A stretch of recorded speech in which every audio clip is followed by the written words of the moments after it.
یہ ریڈیو زرمبش اردو کی آواز ہے۔ آج 14 ستمبر منگل کا دن اور سال 2021 ہے اور میں ہوں آپ کی میزبان سارن بلوچ۔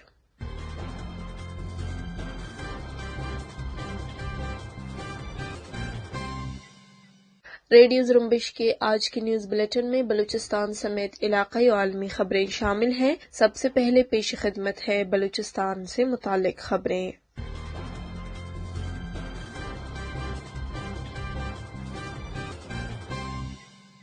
بلوچستان میں چاغی کے علاقے نوکنڈی کی سرحد پر قابض پاکستانی آرمی نے بلوچوں کی 40 سے زائد مال بردار گاڑیوں کو آگ لگا دی ہے، جبکہ 200 کے قریب گاڑیوں کو اپنے قبضے میں لے لیا ہے۔ دی بلوچستان پوسٹ کے مطابق مذکورہ علاقہ افغانستان سے متصل سرحدی علاقہ ہے، جہاں لوگوں کا ذرائع معاش سرحدی کاروبار سے وابستہ ہے۔ دوسری طرف سوشل میڈیا پر وائرل ویڈیوز اور تصاویر میں جلتے ہوئے گاڑیوں کو دیکھا جا سکتا ہے، جبکہ قابض حکام کا موقف اس حوالے تاحال سامنے نہیں آیا ہے۔ چتکان پنجگور تار آفس کے رہائشی بی بی ستارہ نامی خاتون نے اپنے خواتین رشتہ داروں کے ہمراہ ایک پریس کانفرنس سے خطاب میں کہا ہے کہ ان کا بھائی محمد رفیق ولد غلام محمد پیشے کے لحاظ سے مزدور ہے اور گردوں کے مرض میں مبتلا ہے، جو اپنے علاج کے سلسلے میں 11 ستمبر سال 2021 کو اپنے دیگر رشتہ داروں کے ساتھ پنجگور سے کوئٹہ جا رہا تھا کہ رات 12 بجے کے وقت ناگ کے مقام پر پاکستانی فورسز نے ان کو گاڑی سے اتار دیا اور کچھ دیر بعد ایک گاڑی آئی جس کے افراد سادہ کپڑوں میں تھے، ان کے بھائی کو اپنے ساتھ لے گئے، جس کا تاحال کوئی پتہ نہیں ہے۔ انہوں نے کہا کہ ہم پرامن شہری ہیں اور میں خود لیویز فورس میں ملازمہ ہوں، میرا بھائی کسی غلط کام میں ملوث نہیں ہے، وہ گردوں کے مریض ہے، اگر اس نے کوئی جرم کیا ہے تو ان کو عدالت میں پیش کیا جائے۔ بلوچستان کے ساحلی شہر گوادر میں اتوار کے روز فش ہاربر انتظامیہ نے جیٹی کے اندر ساحل پر ایک گہرا گڑھا کھودا ہے، جس سے نہ صرف سمندر جانے کے راستے بند ہو گئے ہیں بلکہ ساحل پر کھڑی کشتیاں بھی پھنس گئی ہیں۔ مقامی میڈیا کے مطابق ماہی گیروں کو اپنی کشتیوں تک رسائی بھی ناممکن ہو گیا ہے اور گڑھے کے دوسری جانب کی کشتیاں سمندر سے محروم ہو گئی ہیں۔ حکومت کے اس فیصلے پر ماہی گیر اور علاقے مکینوں کی جانب سے غم و غصے کا اظہار کیا جا رہا ہے اور ماہی گیروں نے احتجاجاً فش ہاربر کے گیٹ پر دھرنا دیا ہوا ہے، جس میں خواتین و بچے بھی شامل ہیں۔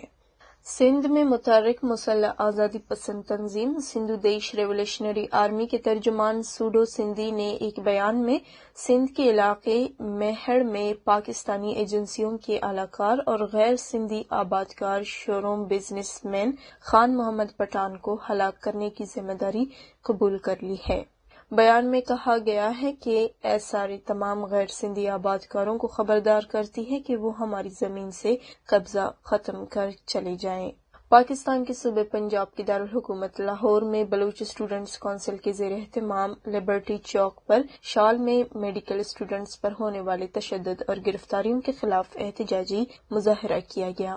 مظاہرے میں بڑی تعداد میں بلوچ طلباء کے علاوہ پنجابی، پشتون اور لیفٹ نظریات کے افراد بھی شریک ہوئے۔ اس موقع پر مقررین نے طلباء پر ریاستی تشدد اور گرفتاریوں کی مذمت کی اور کہا، ایک طرف بلوچستان ریاستی پالیسیوں کی وجہ سے پسماندگی کا شکار ہے تو دوسری طرف ریاست نے وہاں ایسی صورتحال بنا دی ہے کہ اگر کوئی اپنے بنیادی حقوق پر بھی بات کرے تو انہیں جبر و تشدد، گرفتاریوں اور حتیٰ کہ گمشدگیوں کا سامنا کرنا پڑتا ہے۔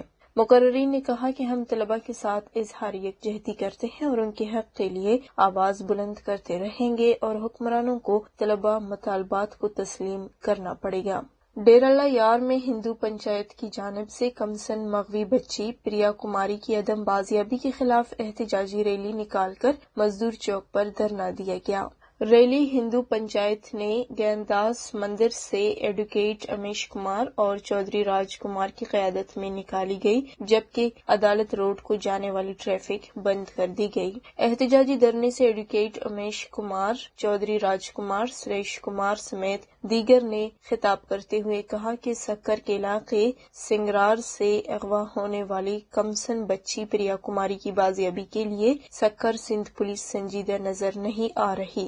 مغوی بچی کی عدم بازیابی کے باعث ہندو کمیونٹی اور اہل خانہ شدید تشویش میں مبتلا ہے۔ پولیس روزانہ جھوٹے دلاسے دے رہی ہے۔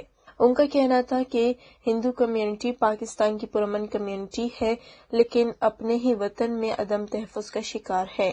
سکر پولیس سنجیدہ اقدام اٹھائے تو مغوی بچی ایک دن میں بازیاب ہو سکتی ہے، تاہم پولیس کی غیر سنجیدگی اس بات سے واضح ہوتی ہے کہ پولیس اغوا کاروں کا پتہ لگانے کے بجائے مغوی کے اہل خانہ کو ہراساں کر رہی ہے۔ اتوار کے روز ہب میں بلوچ اسٹوڈنٹس ایکشن کمیٹی کے زیر اہتمام گورنمنٹ گرلز ہائی اسکول کے ہال میں ایجوکیشنل فیسٹیول اور کتب میلے کا انعقاد کیا گیا، جس میں سندھ اور بلوچستان سے تعلق رکھنے والے دانشوروں، وکلاء، اساتذہ کرام، طلباء اور طالبات سمیت مختلف مکتبہ فکر سے تعلق رکھنے والے افراد نے بڑی تعداد میں شرکت کی۔ فیسٹیول میں مختلف سیشن رکھے گئے تھے، جس میں کتاب میلہ، art edition, youth leadership, reading writing اور لرننگ کونسلنگ شامل تھے۔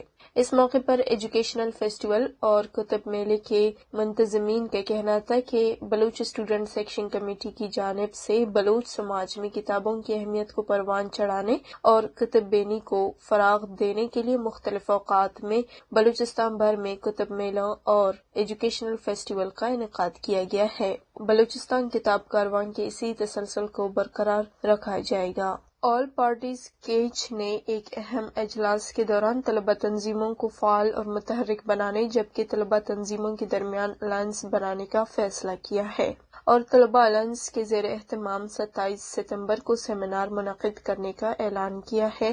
آل پارٹیز کے منعقدہ اجلاس میں طلبہ تنظیموں کے نمائندوں نے تعلیمی اداروں میں سیاسی سرگرمیوں پر بے جا بندش اور اداروں کی انتظامیہ کی طرف سے طلبہ رہنماؤں کو سیاسی سرگرمیوں کی پاداش میں مختلف حربے اور ہتھ کنڈوں کے ذریعے ہراساں کرنے کے حوالے سے آل پارٹیز کی قیادت کو اعتماد میں لیا۔ اجلاس میں گفتگو کرتے ہوئے آل پارٹیز کیج کے کنوینر مشکور انور ایڈوکیٹ اور دیگر نے کہا کہ تعلیمی اداروں میں سیاسی سرگرمیوں پر بندش اور طلبہ رہنماؤں کے خلاف سازش کرنا کسی صورت قابل قبول نہیں۔ آل پارٹیز تمام طلبہ تنظیموں کے سیاسی سرگرمیوں کے حق کا دفاع کرتے ہوئے تعلیمی اداروں کی انتظامیہ کو متنبہ کرتی ہے کہ وہ طلبہ رہنماؤں کے خلاف سازشیں فوری بند کریں۔ بک ریڈر کلب لیاری میں بزرگ سیاستدان سردار عطا اللہ مینگل کی یاد میں تعزیتی ریفرنس کا انعقاد کیا گیا، جس میں بک ریڈر کے سرپرست اعلیٰ اور سینئر صحافی لطیف بلوچ، بلوچ اتحاد تحریک کے چیئرمین عابد بروہی سمیت مختلف مکاتب فکر سے تعلق رکھنے والی شخصیات نے سردار عطا اللہ مینگل کی سیاسی جدوجہد اور ان کی زندگی کے مختلف پہلوؤں پر روشنی ڈالی۔ شرکا نے کہا کہ عطا اللہ مینگل ایک بے باک اور نڈر سیاسی رہنما تھے جس نے ہمیشہ بلوچ قوم کی ترقی اور استحکام کے لیے جدوجہد کی۔ شرکا نے کہا کہ 70 کی دہائی میں جس لیڈر نے نوجوانوں کو متاثر اور متحرک کیا وہ سردار عطا اللہ مینگل تھے۔ بلوچستان کے سابق کھٹ پتلی گورنر امان اللہ یاسین زئی نے انکشاف کیا ہے کہ Balochistan women university harassment scandal میں ڈپٹی اسپیکر قومی اسمبلی پاکستان قاسم سوری ملوث ہیں۔ امان اللہ یاسین زئی کے مطابق گورنرشپ سے ہٹانے کے لیے انہیں دھمکیاں بھی دی گئی۔ انہوں نے کہا کہ میں اپنی بچیوں کی عزت داؤ پر نہیں لگاؤں گا۔ انہوں نے مزید کہا کہ موجودہ گورنر بلوچستان سید ظہور آغا ربڑ اسٹمپ ہے جبکہ تمام معاملات ڈپٹی اسپیکر قومی اسمبلی قاسم سوری چلا رہے ہیں۔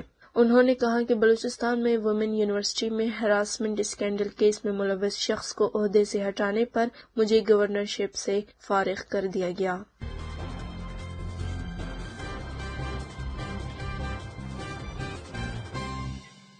یہ تھے بلوچستان سے متعلق خبریں۔ اب علاقائی اور عالمی خبریں پیش کر رہے ہیں دوستین مراد بلوچ۔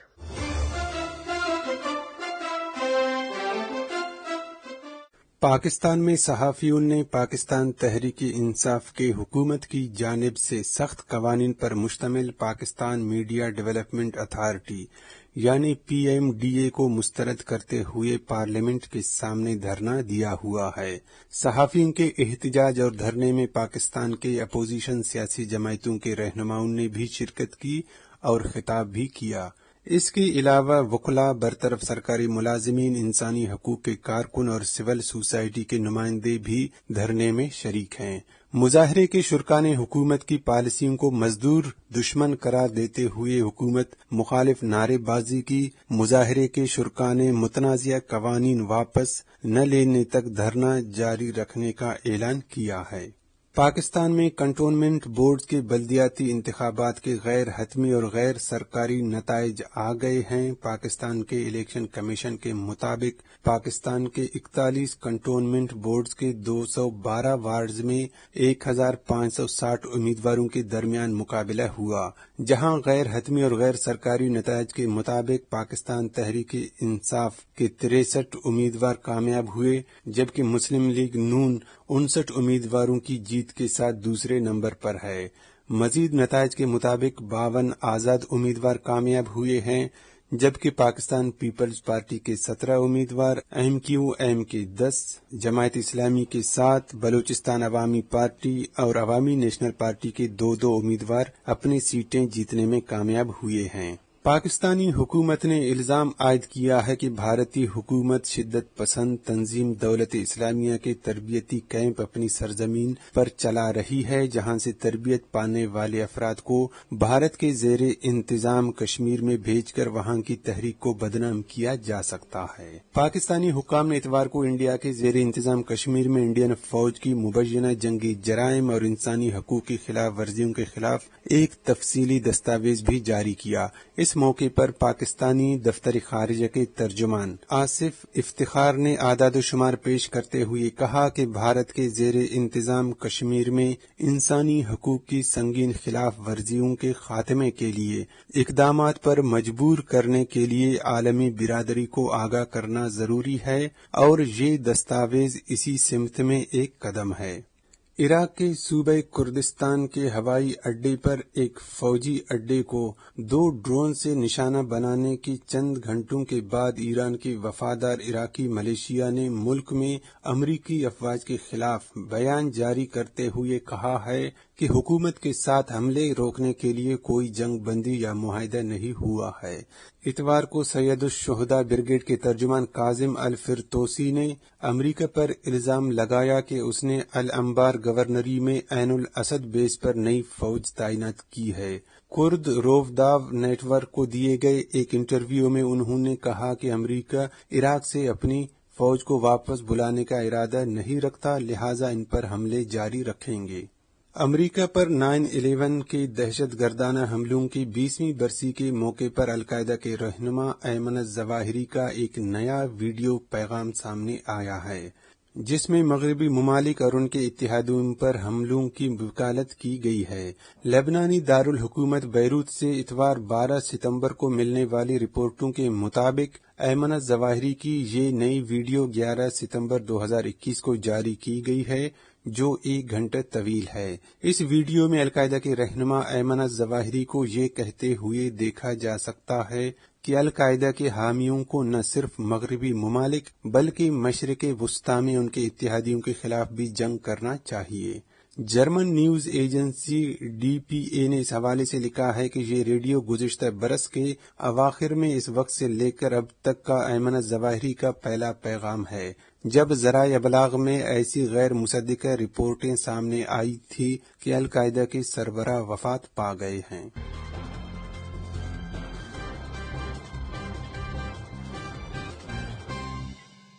اسی کے ساتھ ہی آج کی نیوز بلیٹن کا اختتام ہوتا ہے۔ سارن بلوچ کو اجازت دیجیے اور مزید خبروں کے لیے وزٹ کرتے رہیے ہماری ویب سائٹ زرمبش.com۔